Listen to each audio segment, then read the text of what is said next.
ஓம் நமச்சிவாய சிவாய நமகா சிவே சிவே சிவே சிவ. ஓம் நமோ நாரத நாராயணாய நமகா. எல்லாம் வல்ல நமது சத்குருவான ஸ்ரீ வெங்கட்ராம சித்தர் நமக்கு சொற்பொழிவு மூலம் கூட இருந்து பழகியது மூலம், மேலும் தனது ஞானப்பத்திர கிரந்தமான நித்தியமும் நமக்கு வாழ்வில் வழிகாட்டி வந்து கொண்டே இருக்கின்ற தமிழ் வழிமுறை ஸ்ரீ அகஸ்திய விஜயம் மூலம் நமக்கு பல கோடி ரகசியங்களை நமக்கு எடுத்து கொடுத்து அன்றிலிருந்து என்றென்றும் நமக்கு அழியாத மறையாத ஒரு சித்த ஞான பொக்கிஷமாக வருகின்றது. இன்று குரோதி வருஷம் தட்சிணாயனம் ஹேமந்திரதோ தனுர்மாசம் சுக்லபக்ஷம், கடந்த பஞ்சமியிலே சுக்லபக்ஷம் வந்த கிழமை. இன்று கிருஷ்ணபக்ஷம் பஞ்சமி திதி, விஷ்கம்ப நாமயோகம், கரஜை கர்ணம், ஆசுலேஷா நட்சத்திரம் என்கின்ற ஆயில்ய நட்சத்திரம் கூடிய சுக்கிரவார அம்மன். கல்யாண பலம் மாங்கல்ய பலத்தை தருகின்ற மாங்கல்ய மகரிஷி தினமும் பூசித்து கொண்டு பூஜை செய்கின்ற வேண்டிக் கொண்டு வருகின்ற இடையாற்று மங்கலத்திலே அவர் திருவுருவ சிலையானதை நாம் பார்க்கலாம். இப்பொழுது முக்கியமாக இன்று இளையடியார்கள்லாம் 2-3 பேர் கூட வரலையா நம்ம பேசுறதுக்கு வந்திருப்பாங்க. 2 பேர் வந்தா என்ன, இரவு பகல் அப்படி வைத்துக் கொள்ள வேண்டும். இல்லை என்றால் மாலை மதியம் இரவு விடியற்காலம் என்று வைத்துக் கொள்வது உண்டு. ஒரு 3 பேர் சேர்ந்து ஒரு காரியத்தை செய்கின்ற போது அதற்கு நாம் இப்படி ஆன்மீகமாக ஒரு பலனை எதிர்பார்க்கலாமே. கடந்த காலம், நிகழ்காலம், நடந்து கொண்டிருக்கின்ற காலம், எதிர்காலம், வருகின்ற காலத்தை குறிக்கின்ற மும்மூர்த்திகளாக, திரிபுர சுந்தரியாக, இப்படி சொல்கிறோமே ஆங்கிலத்திலே past tense, present tense, future டென்ஸை யாராலையும் சொல்ல முடியாது மகான்களை தவிர. இப்பொழுது இந்த ஆயில்ய நட்சத்திரத்திற்கு அதி அற்புதமான வைத்திய சக்திகள், மருத்துவ சக்திகள் கூடிய நல்ல நாள். இதெல்லாம் மருத்துவம் பயிலுகின்றவர்கள், மருத்துவ துறையிலே இருக்கின்றவர்கள், பழமையான சித்த, ஆயுர்வேத, யுனானி மற்றும் தற்கால மருத்துவர்களெல்லாம் கண்டிப்பாக வழிபட வேண்டிய அற்புதமான நல்ல நாள். எல்லாவற்றிற்கும் ஒரு தைரியம் வேண்டும். முதலிலே ஒரு மன துணிவு, அசட்டு துணிவு கிடையாது. எந்த காரியத்திலும் ஒரு நம்பிக்கை, அதான் குரு நம்பிக்கை.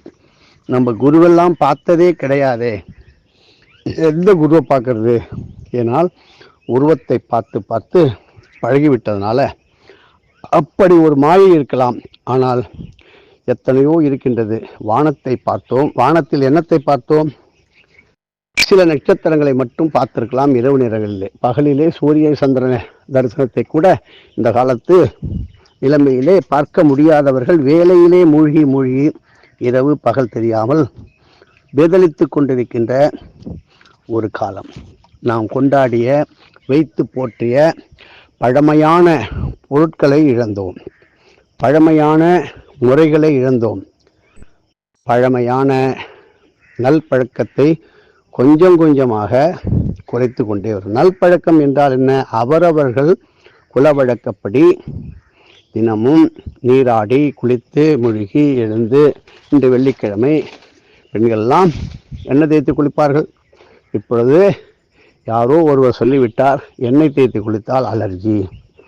இப்படி ஒன்றாக பள்ளிக்கூடம் முதல் கல்வி கூடம் வரை, கல்லூரி கூடம் வரை எல்லா இடங்களிலும் பழமையான பெரியவர்கள் சொல்லி வைத்த எத்தனையோ அனுபவம் உள்ள அறிஞர்கள், சிறந்த புலவர்கள் தாம் கற்று அறிந்ததை அதை கல்வியிலே பெரியவர்கள் எடுத்து எதிர்கால சந்ததியினரும் கொண்டாட வேண்டும் என்கின்ற நல்ல நோக்கத்தோடு கல்வியானது ஒரு காலத்தில் அமைந்தது. அப்படி கல்வி படித்து பயின்று சிறந்தவர்களாக இன்றும் இருக்கின்றார்கள். வயதாக இருக்கும். இருந்தாலும் அவர்களுடைய அனுபவம், அறிவு, திறமை எல்லாம் இந்த காலத்தில் எந்த அளவுக்கு இருக்கிறது என்று சொல்ல முடியாது. நவீனம், விஞ்ஞானம், ஆராய்ச்சி. ஆனால் இயற்கையாகத்தான் தன் வேலையை செய்யுமே தவிர அறிவு என்பது ஆறறிவு என்று நாம் சொல்லுகின்றோம். ஆறறிவு முழுமையாக பயன்படுத்தினால் முதலே வேதங்கள், வித்தியாசங்கள், டிஃபரன்ஸ் ஆஃப் ஒப்பீனியன் கண்டிப்பாக வராது என்று பெரியவர்கள் சொல்லிக் கொண்டிருக்கின்றார்கள். சொன்னார்கள், செய்து காட்டினார்கள், எல்லாவற்றையும் சமமாக பாவித்தார்கள். அப்படி இருந்த காலம் குறைந்து குறைந்து ஒருவரை ஒருவர் நம்பாமலும் ஒருவரை ஒருவர் மதிக்காமலும் ஓடிக்கொண்டிருக்கின்றது.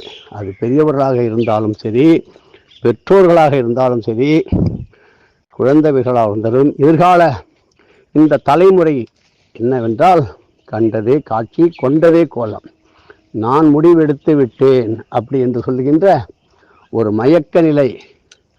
அவர்கள் அந்த துறையிலே, அந்த காரியத்திலே இறங்கி சந்திக்கும் பொழுது ஏற்படுகின்ற துயரங்களை நினைத்து வேதனை அடைந்து கொண்டிருக்கின்றவர்கள் பல ஆயிரம், பல லட்சம், பல கோடி பேர் இருப்பார்கள்.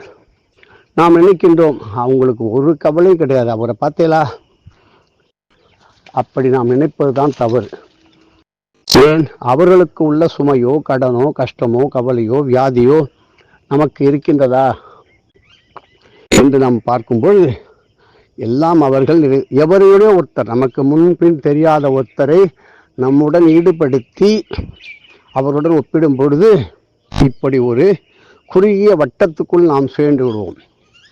இப்படி சொல்லும்போது நீங்கள் செய்த சிறிய அகல் விளக்கு பூஜை, திருவிளக்கு பூஜை, சில கோயில்களுக்கு சென்று இறைவனை வழிபட்ட அதன் மூலமாக வந்த கொஞ்ச நஞ்சம் புண்ணியமும் பலனும் நீங்கள் யாரை நினைத்து கொண்டு அவர்கள் செய்கின்றார்களே நமக்கு இல்லையே என்று இயங்குகின்றீர்களோ அவர்களுக்கு அந்த புண்ணியமானது அப்படியே கரைந்துவிடும். அதனால்தான் அந்த காலத்திலே எது செய்தாலும் எல்லாம் சர்வம் கிருஷ்ணமயம் ஜெகது, சர்வம் கிருஷ்ணார்ப்பணமஸ்து என்று அங்கே காயன வாச்சா செய்து விடுவார்கள். இப்பொழுதும் பல சர்க்கங்கள், உபன்யாசங்கள் செய்து கொண்டிருக்கின்ற இப்படி பாகவதர்கள்லாம் அவரவர்கள் முடிந்தவரை செயலாற்றி நாமங்களை ஓதி அவர்களும் செய்து கொண்டு வந்து கொண்டு இருப்பதால் தான் தலைமுறையாக பாகவதர்கள் பகவன் நாமாவை சொல்கின்ற பாகவத மண்டலிகள் இப்படி நிரந்தரமாக ஓடிக்கொண்டிருக்கின்றது. தந்தை முதல் 7 தலைமுறையிலே ஒவ்வொருத்தர் குலத்தொழிலாக செய்து வந்திருப்பார்கள் ஒரு தொழிலை. அதையே இன்றும் செய்து கொண்டு வந்து கொண்டிருக்கின்றவர்கள் பல பேர் காலத்தின் கோலமாக சில நிலைமைக்கு ஏற்ப, பொருளாதாரம், இட வசதிக்கு ஏற்ப அவையெல்லாம் விட்டு புதுவிதமான பிழைப்பை தேடி ஓடிக்கொண்டிருக்கின்றோம். ஆனால் அதாவது தெரிந்த தொழிலை விட்டவனும் கெட்டான், தெரியாத தொழிலை தொட்டவனும் கெட்டான் என்று அனுபவ அறிவு சொல்லுகின்றது. இப்படி பல பேர் என்று சொல்கின்றீர்களே, ஆனால் என்ன பலன்? பல பேர் சேர்ந்து ஒரு 10-20 பேர் சேர்ந்து ஒரு கோயிலுக்கு சென்று ஒரு திருமறைகள், உங்களுடைய தமிழ், சமஸ்கிருதம், தேவமொழி எதை என்றாலும் ஓதும் பொழுது நீங்கள் ஒரு 10 பேர் அமர்ந்து கொண்டிருக்கும் பொழுது அங்கே தெய்வமும் உங்களைப் போல ஒரு உருவெடுத்து நீங்கள் சொல்லுகின்ற வேதத்தினுடைய அந்த மகிமை, பாமாலை, பாசுரத்தில் அந்த இறைவனே அம்பாளாக பலவிதமாக உங்களுடன் சேர்ந்து ஓதுவார். அதனால்தான் சத்தங்கம் என்று வாத்தியார் சொல்லிக்கொண்டே இருப்பார்.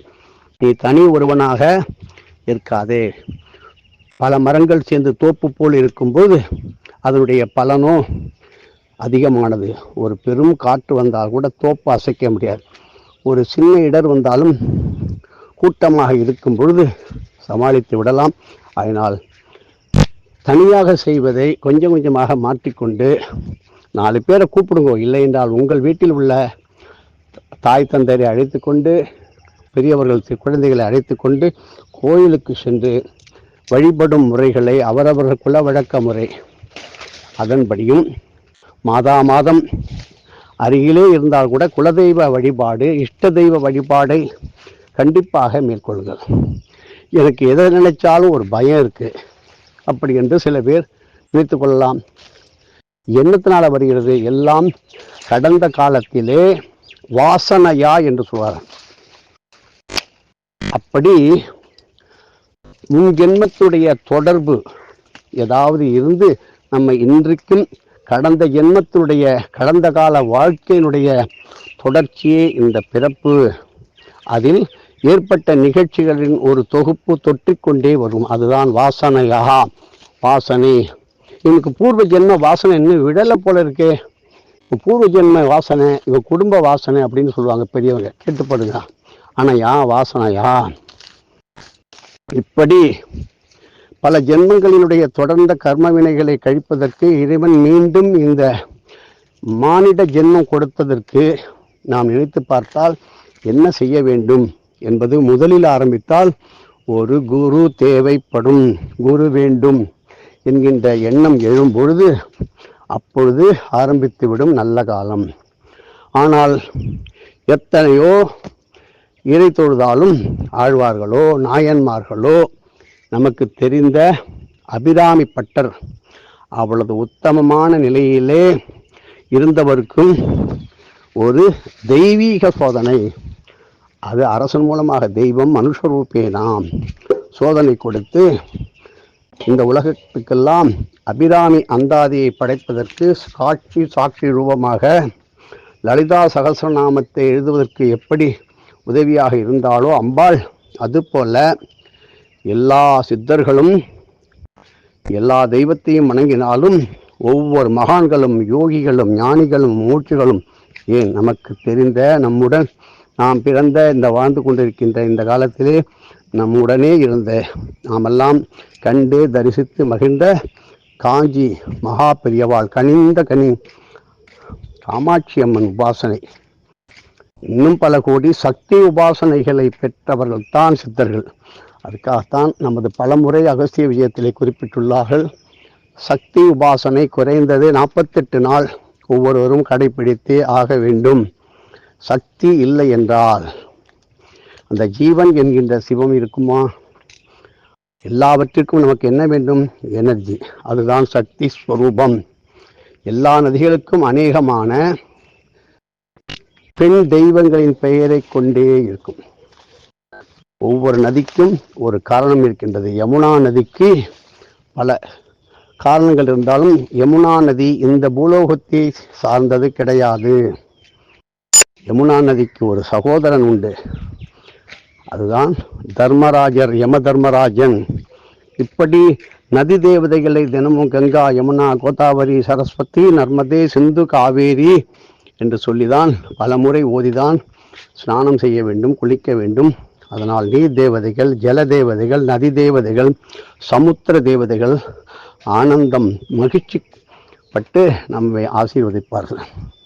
இப்படி நீர் வற்றாமல் இருப்பதற்கும் நீர் பஞ்சம் வராமல் இருப்பதற்கும் நீரில் ஏற்படும் தவறான பழக்க வழக்கத்தால் ஏற்பட்ட நீர் கெட்டுப்போய் புனிதம் கெட்டுப்போய் இருப்பதற்கும் கண்டிப்பாக ஒவ்வொருவரும் அதற்கான பரிகாரத்தை தேடியே ஆக வேண்டும். நீரின்றி அமையாது உலகு, வள்ளுவன் சொன்னது. இப்படி ஒவ்வொருவரும் ஒவ்வொரு நாளைக்கு காலையில் எழுந்திருக்கும் போது ஹரிஹரி ஹரிஹரி ஹரிஹரி என்று சொல்வார்கள். அப்புறம் நம்ம வாத்தியார் சொல்லி கொடுத்தது அதை சொல்லி ஸ்வர்ணமிகி ஸ்வர்ணமிகி ஸ்வர்ணமிகி ஓம் ஜேட்டாதேவி சமேத ஸ்ரீ உத்தாலக மகரிஷியே நமோ நமக. ஓம் ஜேட்டாதேவி சமேத ஸ்ரீ உத்தாலக மகரிஷியே நமோ நமக. ஓம் ஜேட்டாதேவி சமேத ஸ்ரீ உத்தால மகரிஷியே நமக. இப்படி சொல்வார்கள். ஒரு முறை நன்றாக நீராடி குளித்து திருநீரிட்டு திருமணிட்டு ஓம் சூரியநாராயணாய நமக, ஓம் சூரியநாராயணா போற்றி என்று சொன்னால் அவ்வளவு புண்ணியம் என்று சொல்கின்றார். வாதியாருடைய சொற்பொழிவை கேளுங்கள். ஒவ்வொருவரும் கண்டிப்பாக அருகில் உள்ள ஜீவசமாதி, ஜீவாலயம், திருவிருசல், பிருந்தாவனம், அதிஷ்டானம், இப்படி மகான்கள் இருக்கின்ற இடத்தில் செல்லும் பொழுது நம் உடலிலே, உள்ளத்திலே, எண்ணத்திலே ஒரு ஆக்கம் கண்டிப்பாக ஏற்படும், ஒரு உற்சாகம் ஏற்படும். ஆனால் எந்த ஒரு மகானிடமும் மறந்து கூட உங்களுடைய சுய தேவைகளை கேட்டுவிடக்கூடாது என்று நமது வாத்தியார் சொல்வார். ஏன்? அது மட்டும் கிடைத்துவிடும். அதில் வருகின்ற இடர்கள், பெரும் துயர்கள் வந்தால் அந்த மகான்கள் பொறுப்பேற்க மாட்டார்கள். நீ கேட்டே நான் கொடுத்தேன். அப்படி ஒரே பயம் இருக்கின்றது, என்னமோ தைரியமே இல்லை என்று சொல்வார்கள் சில பேர். அது எல்லோருக்கும் இருக்கலாம், வெளியே சொல்ல முடியாமல் தவிப்பார்கள். கவலையே பட வேண்டாம். யானையை பூஜித்து வாருங்கள். சரியான அனுமதி பெற்று பெரியவர்களுடன் சென்று கஜ பூஜை செய்வதும், சுக்லபக்ஷம் கிருஷ்ணபக்ஷம் தேய்பிரை வளர்ப்பிறையிலே வருகின்ற சதுர்த்தி சதுர்தசியிலே சுத்தமான கேழ்வரகு மாவினை கூழ் செய்ய வேண்டும். அதற்கு முன்பு நீங்கள் யானை வளர்ப்பவரிடம் அனுமதி பெற்று நீங்கள் மிக ஜாக்கிரதையாக, இல்லை என்றால் அவருடன் அந்த யானை வளர்ப்பவருடைய முன்னிலையிலேயே கேழ்வரகு கூழை, குறைந்தது 8 கிலோ கேழ்வரகு மாவை 16 கிலோ 18 கிலோ 18 லிட்டர் தண்ணியிலே, கொதிக்க வைத்த தண்ணியிலே இட்லி மாவு போல இந்த கேழ்வரகு மாவை கரைத்து சன்னமாக ஊற்றி அதை நன்றாக கிளறி இறுகி வரும் வரை அடிப்பிடிக்காமல் கிளறி அதில் கருப்பட்டி தேவையான அளவு, யானைப்பாகனுடைய விருப்பத்தை பொறுத்து, யானைக்கு உணவு கொடுப்பவர் அவர்தானே, அவரை கேட்டுக்கொண்டு தேவையான கருப்பட்டி அல்லது வெள்ளத்தை சேர்த்து சதுர்த்தி சதுர்தசி திதியிலே யானைக்கு உணவு கொடுத்தால் மன பயம் தீரும். மன பயம் வராது, எதிர்காலத்தில் வராது, வந்திருந்தாலும் தீரும். இருட்டிலே ஒரு பயம், மனசுக்குள்ளேயே ஒரு கவலை, இதனால் இது நடந்துருமோ, இதனால் அது நடந்துருமோ என்று தேவையற்ற பீதி வந்து கொண்டே இருக்கும் பலருக்கும். சில பேர் சொல்லுவாங்க, சில பேர் அது கிடக்கு போ அப்படின்ட்டு போயிடுவாங்க. ஆனால் உண்மையான உள் பயம் இருந்து கொண்டே இருக்கும். அந்த மன பயத்தை நீக்குவதுதான் கஜசாய பூஜை, கஜசாய தர்ப்பணம், கஜபாத தர்ப்பணம் என்று வாத்தியார் சொல்கிறார். கோதூளி தர்ப்பணம், நித்திய தர்ப்பணம் எப்படிப்பட்ட காரியத்தையும் சாதித்து கொடுக்கும். சீதா பிராட்டி தர்ப்பணம் செய்ததற்கான ஆதாரங்களை ஞானபத்திர கிரந்தத்தில் இருந்து சித்தர்கள் சொல்லிக் கொண்டு தான் இருக்கின்றார்கள். பெண்கள் தர்ப்பணம் செய்வதை மறுத்துவிட்டு எங்களுடைய குலத்தில் குடும்பத்தில் வழக்கமில்லை என்று ஒதுக்கி தள்ளுகின்றார்கள். ஆனால் சிறு கஷ்டம் வரும்போதும் பெரும் துயர் வரும்போதும் என்ன செய்வார்கள் என்று அவரவர்களுக்கு தெரியுது. பல முறை சொல்லி ஆகிவிட்டது. இருந்தாலும் மீண்டும் ஒரு முறை நினைவுபடுத்துகின்றோம்.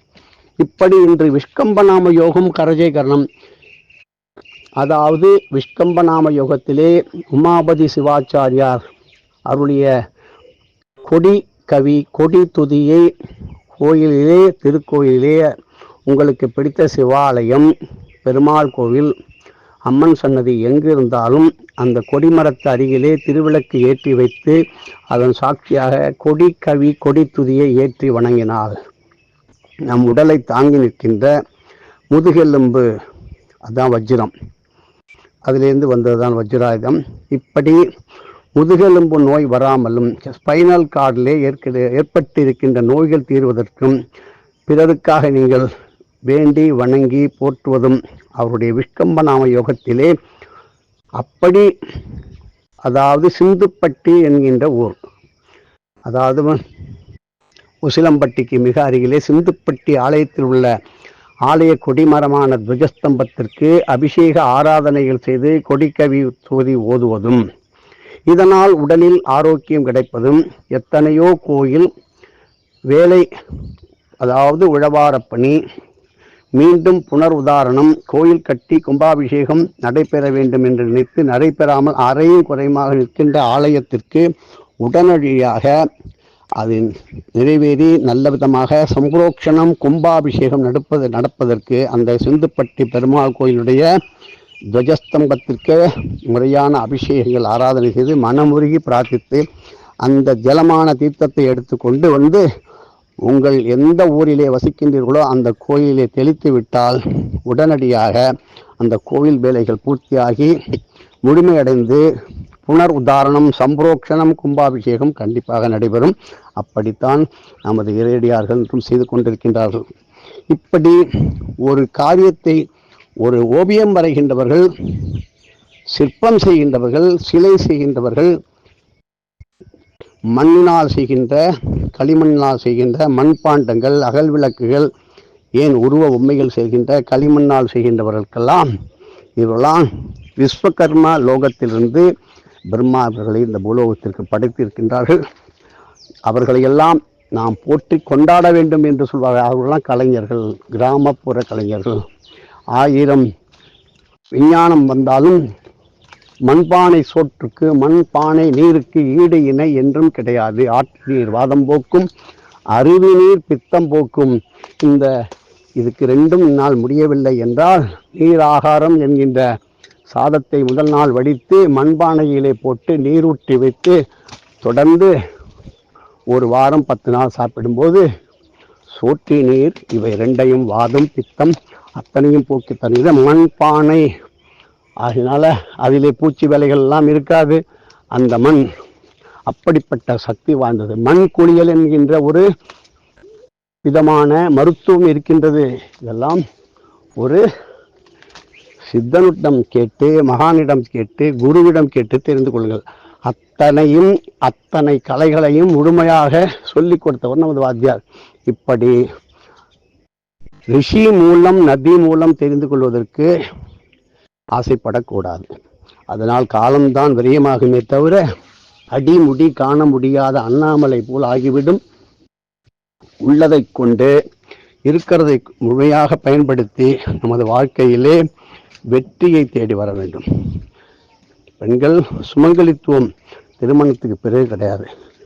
ஆரம்பத்திலிருந்து பெண்களுக்கு கை கால்களிலே கொலுசு, கண்ணாடி வளையல், மருதாணி, கையிலே காசி கயிறு, காப்பனாமங்கல கயிறு, புஜக்கங்கன், ஸ்திரக்கங்கன், வைபவ் கங்கன் இவையெல்லாம் அணிந்து கொள்வதும், ஆண்களும் அப்படி செய்து கொள்வதும், நெற்றி நீரில்லாத நெற்றிப்பால், திருநீரு, திருமண், ஸ்ரீச்சரணம், செந்தூரம் இவைகளை ஆண்கள் அணிந்து கொள்வதும் சிறு வயது முதலே பெரியவர்கள் சொல்லித்தர வேண்டிய கட்டாயம். ஏனென்றால் நாம் வளர்த்த குழந்தைகளை முழுமையாக நல்ல விதமாக வளர்த்து விட்டால் மீண்டும் அந்த குழந்தைகள் தன் போல பெரியவர்கள் சொல்லிக் கொடுத்தது போல வாழ்க்கையை வளர்ந்து காட்டி நம்மை பெருமைப்பட வியக்க வைக்கும், உலகமே புகழும் அற்புதமான குழந்தையாக இருக்கும். இப்படி குழந்தை வளர்ப்பதும் ஒரு கலை. குழந்தைக்கு பாடம் சொல்லிக் கொடுப்பது மிக கடினமாக இருந்தாலும் அந்த பாடத்தினால் நாமும் நிறைய பயிற்சி பெற வாய்ப்பும் கிடைக்கும். இப்படி செல்வத்தில் செல்வம், கல்வி செல்வம் உயர்ந்தது. ஓதாமல் ஒரு நாளும் இருக்க வேண்டாம் என்று சொன்னார். வேதங்கள், மறைகள் அவரொரு குல வழக்கப்படி இறைவனை நினைத்து 6 வேளையும் தொழுது வணங்க வேண்டும். இப்பொழுது அருகில் உள்ள எந்த கோயில் என்று அம்பாள் தரிசனம், மாரியம்மன், காளியம்மன், சுக்கரவார அம்மன், அங்காள பரமேஸ்வரி, புவனேஸ்வரி, மாதா புவனேஸ்வரி, லலிதா பரமேஸ்வரி, இப்படி அங்கையர்கன்னி, ஆயுர் தேவி, சப்த மாதர்கள், சப்த கன்னிகள், இப்படி ஸ்வரம், ராகம், துவனி இப்படி எல்லாம் வைத்துக்கொண்டு வணங்குவதும், ஒவ்வொருவருக்கும் எந்ததாம் ஜாதகத்திலே என்ன பரிகாரம் செய்திருந்தாலும் அது முழுமையாக தீர்க்கப்பட்டு விட்டது என்பது இருக்காது. மீண்டும் மீண்டும் ஏதாவது சொல்லிக்கொண்டே இருக்கின்றார் இந்த ஜோதிடர் அப்படி என்று சொல்வீர்கள். அது கிடையாது. ஆகையினால் நீங்கள் அவ்வளவு கஷ்டமே பட வேண்டாம். எளிமையான முறை உங்களுடைய ஜாதகத்தை உங்களது கைகளினால் நீல இங்கிலே எழுதி ஒரு காகிதத்திலே 4 பக்கமும் மஞ்சள் குங்குமம் தடவி அதை பத்திரமாக மஞ்சள் பையில் வைத்து திருவண்ணாமலையை முறையாக கிரிவலம் வந்து இதை தலையிலே சுமந்து கொண்டு வேற எதையுமே சுமக்க வேண்டாம். நம் தலைவிதி நமது ஜாதகத்தையே சுமந்து திருவண்ணாமலையை முறையாக கிரிவலம் வந்து தக்க தான தர்மங்கள், அன்னதானங்கள் முறையாக ஒரு குருவை வைத்து ஆரம்பித்து வணங்கி அதே ஜாதகத்தை உங்களுடைய வீட்டிலே வைத்து ஜாக்கிரதையாக பார்த்து கொண்டு அதை நீங்கள் பூஜித்து வந்தால் உங்களுடைய ஜாதகத்திலே எந்த விதமான கிரகங்கள் தோஷ நிலையை காட்டினாலும் அவைகள் காட்டில் பறந்துவிடும். இதைப்போல் ஒரு பரிகாரம் உண்டா என்றால் கண்டிப்பாக கிடையாது. நாம் செய்கின்ற பரிகாரங்கள் கண்டிப்பாக அதற்கு ஒரு நல்வழி கிடைக்கும். ஆனால் முழுமையான பரிகாரம், ஒரு குழந்தை பிறந்தவுடன் பண ஓலையிலே எழுத வேண்டும் 5 வயது கழித்து. அதையும் இப்படி திருவண்ணாமலைக்கு மிஞ்சிய எந்த ஒரு ஸ்தலமும் கிடையாது. எல்லா ஆலயங்களுக்கும் திருவொளியை சக்தியை அள்ளி கொடுத்து கொண்டே இருக்கின்ற ஒரே இடம்தான் திரு அண்ணாமலை. இப்படி நாம் எதை கொடுக்கின்றோமோ அதை திரும்பி பெற்று விடுவோம். அதை பெற முடியவில்லை என்றால் மீண்டும் ஆசையினால் மறுபடியும் ஒரு பிறப்பு. அது மனித பிறப்பாக இருந்தால் தப்பித்து கொண்டு விடலாம், ஒரு மகானுடைய அனுக்கிரகத்துடன் மீண்டும் கற்றுக்கொள்ளலாம். இப்படி மீண்டும் மீண்டும் பிறப்பு எடுப்பது என்பது கலியுகத்திற்கு புனரபி ஜனனம் புனரபி மரணம் இதுதான் நடக்குமே தவிர இது கொஞ்சம் கொஞ்சமாக மங்கிக் கொண்டு நாம் வந்த வழி தெரியாமல் முழிக்கின்ற ஒரு அவல நிலை ஏற்பட்டு கொண்டிருக்கின்றது. அதற்கெல்லாம் பரிபூர்ணமாக ஒரு திடமான குரு நம்பிக்கை இருந்தால் ஒழிய இதற்கு மாற்றம் கிடையாது. நல்லதை சொல்வதற்கு கேட்பதற்கு ஆள் கிடையாது. வேறு குதூகலமான நிகழ்ச்சிகளுக்கு கொமிழ்வார்கள் கூட்டம் கூட்டமாக. கடைசியில் தனிமரமாக உட்கார்ந்து வேதனைப்படும் பொழுது யார் வருவாரோ? வாத்தியார் சொல்லுவார், காற்று உள்ள போதை தூர்த்திக்கோங்கன்னு. இந்த உடலிலே நல்ல உடல் தெம்பு பலம் இருக்கும்போது ஒரு குருவை பிடிச்சிருங்கப்பா அப்படின்ட்டு. நீங்கள் செய்து தர்மம் பண்ணும்போது ஓடியிட்ட பிச்சையும் உந்தையிட்ட அன்னமும் சாடிவிட்ட குதிரை போல தர்மம் வந்து காக்குமே. தர்மோதி ரட்சகா. தர்மம் செய்து கெட்டவன் யாரும் கிடையாது, தர்மம் செய்யாமல் வாழ்ந்தவன் யாரும் கிடையாது. எப்படியேப்பட்ட மகான் காஞ்சி மகாபிரியவாள் அவருடைய இடத்திற்கு அவரை தரிசனம் சென்றவர்களுக்கெல்லாம் அவர் உபச்சாரம் பண்ணுவார். அன்னபோஜனம் எல்லாரும் இருந்து நிதானமாக சாப்பிட்டுட்டு போங்கோ அப்படின்னு கேட்பார். சாப்பிட்டேலா அப்படியெல்லாம் சொல்லி நம்மை தயாராக்கி இருக்கிறார் நமது வாத்தியார். அந்த முறை ஏதோ சில அடியார்களால் இன்னும் பல சிரமங்களுக்கு பலவிதமான தடைகள், எதிர்ப்புகள், உடல் கஷ்டங்கள், உடல்நிலை பாதிக்கப்பட்டது. இப்படி இருந்தாலும் அதை கைவிடாமல் செய்து கொண்டிருக்கின்றார்கள். நம்மளால் முடிஞ்சால் அதற்கு சிறு உதவி செய்யலாம். இல்லை என்றால் கெடுவார் பிச்சையை கெடுவார் கெடுக்கக்கூடாது என்று அடுத்தவர் செய்ததை நக்கலும் நையாண்டித்தனமும் பார்த்து கொண்டு இதெல்லாம் தேவையா? ஆனால் செய்து பார்த்தால் தான் தெரியும். இப்படி தர்மோதி ரட்சகா. காலையிலே முதலிலே உணவு இடுகின்றவர்கள். காலப்பசி ஒன்று இருக்கு எல்லாருக்கும், பெரிய பாக்கியவான். என்னதான் இருந்தாலும் அன்னதானத்தில் கலியுகத்திற்கு பிரதானமான அன்னதானத்தைத்தான் மகான்கள், சித்தர்கள், யோகிகள், ஞானிகள், ஏன் நமது வீட்டில் நடக்கின்ற அத்தனை நல்காரியம், சுபகாரியம், அசுப காரியங்கள் எல்லாம் பூர்த்தியாக கடைசியாக அன்னதானம், சாப்பாட்டு நிகழ்ச்சி தான் நடந்து கொண்டிருக்கிறது. அதுவே உண்பதும் தின்பதும் உறங்குவதுமாக இருந்துவிடக்கூடாது. ஆனால் மன வளர்ச்சி குன்றியவர்களுக்கும் சதுர்த்தி, சதுர்தசி மற்றும் சந்திரமௌலீஸ்வரர் சந்திர தரிசனம், இப்படி சந்திரனை பற்றிய ஸ்லோகங்கள், ஔஷதாமிர்தம், மூலிகா விருத்தி, தன்வந்திரி ஸ்லோகம், ஆயுர்தேவி ஸ்லோகம், வைத்யநாத அஷ்டகம், இந்திராட்சி சிவகவச்சம் இவைகளெல்லாம் இன்று ஓதி நீங்கள் செய்யும்போது உங்களுக்கு எதிர்காலத்திலே மருத்துவம் தேவைப்படாமலே போய்விடும். ஏனென்றால் ஆரோக்கியம் இருக்கின்ற வரையில் மிக ஆரோக்கியமாக, ஹெல்த் இஸ் வெல்த், அதுதான் ஆரோக்கியானாம் ஐஸ்வர்யம். கிடைக்கின்ற அற்புதமான நல்ல நாள். வைத்தியர்களெல்லாம் நீங்கள் கொடுக்கின்ற மருந்துகளை, நமக்கு கொடுத்த மருத்துவ சக்திகளான அகஸ்தியர் பிறந்த ஆயில்ய நட்சத்திரத்தை உயர்சக்தியாக சொல்வார்கள். ஆயில்ய நட்சத்திரத்திலே ஒருத்தர் பிறந்தால் மருத்துவ சக்திக்குள்ள நிறைந்த ஒரு குழந்தை.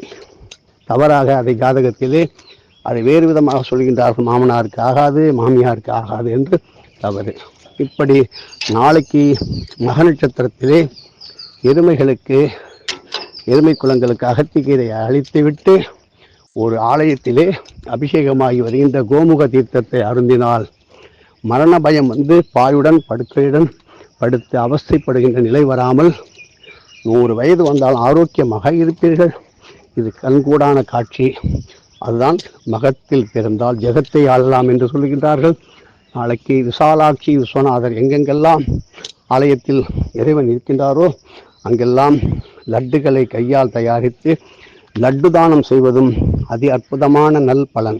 மக நட்சத்திரத்தில் பிறந்தவர்களும் மக நட்சத்திரத்தில் பிறக்காதவர்களுக்கும் இது ஏற்றமான நல்ல நாள். தொடர்ந்து பார்ப்போம். ஒவ்வொரு நாளும் நல்ல நாளே. மார்கழி திங்கள் மதி நிறைந்த நாளாம்.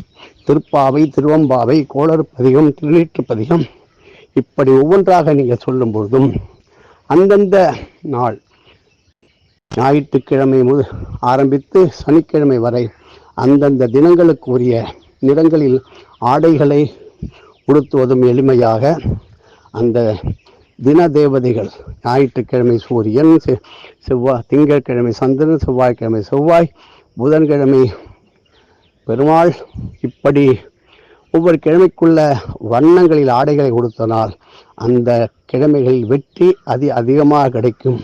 இந்த 2, 11, 20, 29 மற்றும் கடகராசியில் பிறந்தவர்களுக்கும் ஆயில்ய நட்சத்திரத்தில் பிறந்தவர்களுக்கும் ஆயில்யத்தை கொண்டாடுபவர்களுக்கும் அற்புதமான நல்ல நாள். எதுவும் என்னுடையதல்ல, அனைத்தும் உன்னுடையது. அருளாளா அருணாச்சலா.